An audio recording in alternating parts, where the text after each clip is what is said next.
این ملوس خانومی ماست، نژاد پرشین، بهترین نژادی گربه تو جهانه. عزیزایی که میخوام پت نگه دارن، من پیشنهاد میکنم گربه نگه دارن. گربه میگن امواج منفی از بین میبره، انرژی مثبت فوق العاده ای داره. خیلی هم ملوسه، بزرگ میشه، خیلی کارا شیرین میشه. یه مورد دیگه این که بچه گربه تا 7-8 ماه احتیاج به قرص سوزن انگل انسان نداره. بعد که سنش از 7 ماه به 8 ماه اونور رفت، میتونین این کار رو انجام بدین. این هاپوهای ما هم خیلی با این دوستن. این تریسی که دم به دقیقه سر به سرش میذاره، باش بازی میکنه، اذیتش نمیکنه، با میدونه دنبالش این ور اون ور. آقا خدا شاهده همه حیوان عشقا میفهمن، محبت ها میفهمن.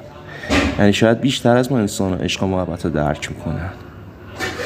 از روزی که این گربه رو بردمش، یعنی عجیب دورش میتابن این سگامون، محبت بهش میکنن، یعنی حس مادری دارن بهش. یه نکته دیگه خواستم بهتون بگم، کسایی که گربه نگه میدارن حتما یه کیسه شن براش بگیرن. الان ببینید یه چیه پیدا کرده داره میخوره، نمیدونم چیه.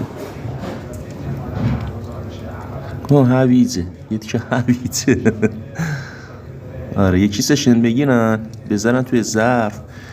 وقتی خوبی که داره گربه از بچگی حالت غریزی میدونن باید کجا پیپیشون انجام بدن یا مثلا دستشویی کنن، احتیاج به آموزش ندارن. بعدم که گربه سر صدا نداره، زیاد واق نمیزنه مثل سگ بخواد سر صدا کنه رو مخ بره. در کسی که علاقه دارن پت نگهدارن، من بیشتر گربه رو توصیه میکنم. حتی سگ هم خوبی های خودشه داره، هم خب این دیگه حالا با سلیقه خودتونه، اما من گربه رو پیشنهاد میدم.